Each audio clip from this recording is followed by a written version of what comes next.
नमस्कार दोस्तों, हम अक्सर दुकान पे जाते हैं हमारे किसी कागज़ को लेकर और जाकर दुकान वाले को कहते हैं कि भैया ज़रा इसका ज़ेरॉक्स निकाल के देना। लेकिन क्या हमने कभी गौर किया है कि ये जो ज़ेरॉक्स का टर्म हम इस्तेमाल करते हैं वो हकीकत में गलत है। हकीकत में इसका नाम है फ़ोटोकॉपी। फ़ोटोकॉपी का मतलब है रोशनी के ज़रिए डुप्लीकेशन करना। फ़ोटोकॉपी का जो फ़ोटो शब्द है वो आया है फोटोन से, इसका मतलब होता है रोशनी का कणा, और कॉपी यानी डुप्लीकेशन। और ये जो पूरा प्रोसेस है वो हकीकत में इलेक्ट्रोग्राफी नाम का एक प्रोसेस है। लेकिन इसे समझने के लिए हमें शायद थोड़ा इतिहास में पीछे जाना होगा।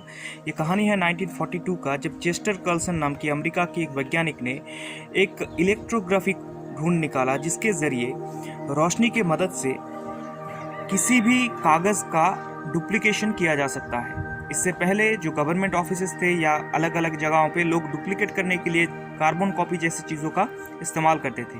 ये पहली बार था जब किसी पेपर में ही डायरेक्टली रोशनी के ज़रिए ये काम किया जा सकता था। इसे इनिशियली इलेक्ट्रोग्राफी कहा गया था।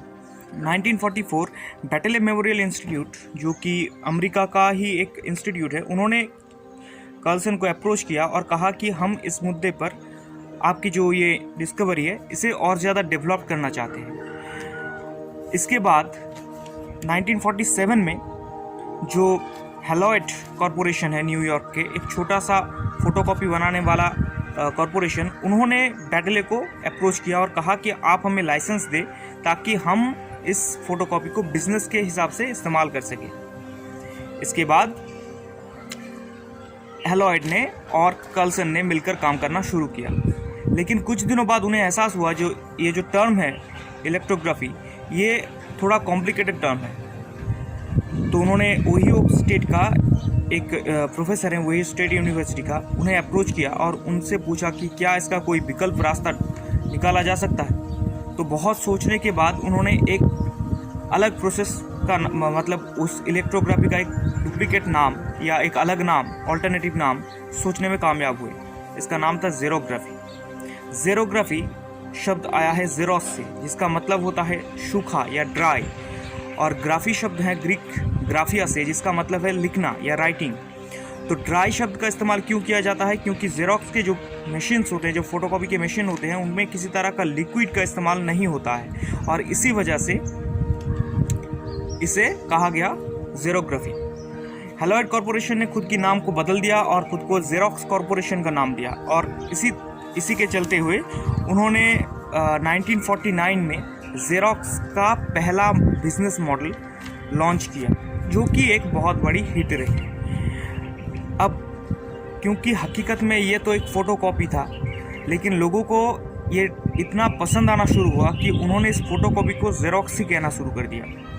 ज़ेरॉक्स को पर्सनली इस चीज़ से प्रॉब्लम था। उन्होंने बहुत सारी डिक्शनरी बनाने वाले कंपनियों को भी अप्रोच किया कि इस टर्म को जेनेरिक टर्म पे इस्तेमाल मत कीजिए, क्योंकि ज़ेरॉक्स कहकर अदर कंपनीज अपने भी मॉडल्स को बेच रहे हैं। और इसी तरह इस जगह को, मतलब इस शब्द को, हालांकि वर्तमान जो डिक्शनरीज है वो फोटोकॉपी कहते हैं, लेकिन अभी भी हमारे कहीं पर भी आप जाओ, भारत के किसी भी हिस्से में आप जाओ, आपको ज़ेरॉक्स ही बोलना पड़ता है। अगर आप वहाँ पर कहोगे कि मुझे फ़ोटोकॉपी कर दो, हो सकता है कि दुकानदार समझ ना पाए कि आप उनसे क्या करवाना चाहते हैं।